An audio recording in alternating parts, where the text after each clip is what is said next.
There is a place where the warm Florida sun illuminates the crystal waters of a natural blue spring. A place inhabited by mythical creatures of mariners' dreams. The American Indians who inhabited central Florida called it Wachee, which means little spring. Today it is better known as the City of Mermaids.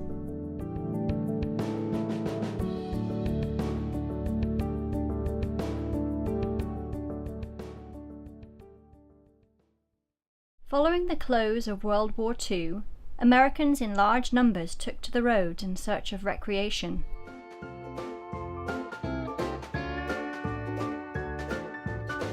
Florida, then as it is today, was a prime destination, and in hopes of capitalizing on his military diving experience and Americans' newfound desire to get out and explore, former US Navy frogman Newton Perry purchased Wachee Springs in hopes of turning it into the state's premier attraction.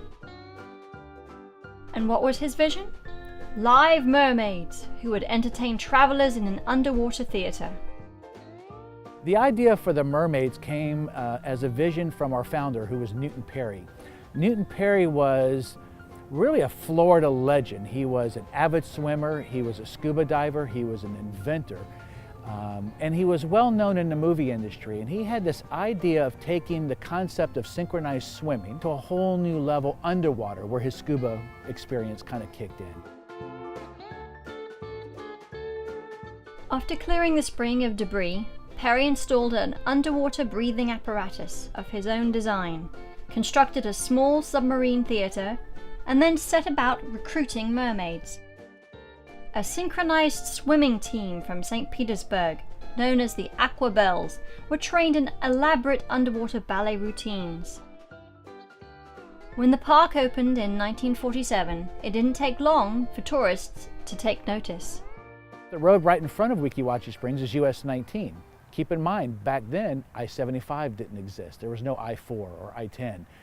And so this was one of the main thoroughfares. So when you drove down to Florida to vacation, you most likely drove right past Wachee. And of course the mermaids, when there wasn't a show, would run out to the side of the road in their bathing suits and would wave people in, and then somehow or another the cars just steered themselves right into the parking lot and they performed.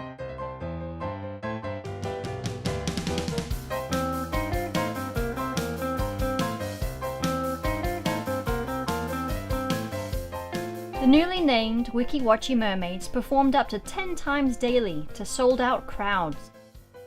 In addition to the underwater ballet, the girls delighted audiences with other feats, including taking a lunch 20 feet below the surface.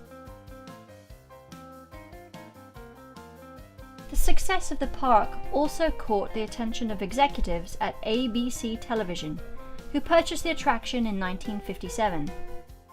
After enlarging the theater to its present 400-seat capacity, the park opened to record fanfare and crowds. America could not get enough of the mermaids of Central Florida.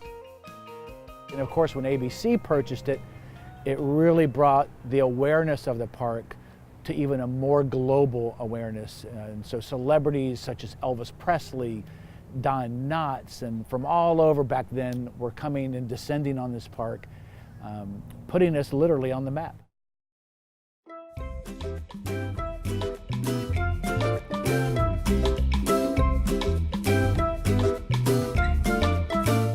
Today, Wachee is still a must-see attraction for visitors to the Sunshine State, especially for those in search of a little of Florida's nostalgic charm.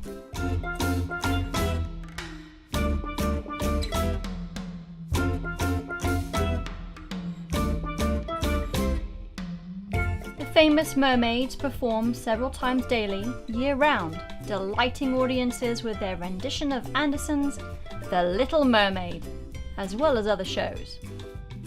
And so that's what Wachee Springs is all about. It's a natural theme park with live mermaids. So the mermaids perform daily, 3 shows a day. In the summertime, we will increase the show by 1, so it'll be 4 shows in the summertime. And of course, we've got a wildlife program, a spring-fed water park, as well as a riverboat cruise that all of our guests can enjoy.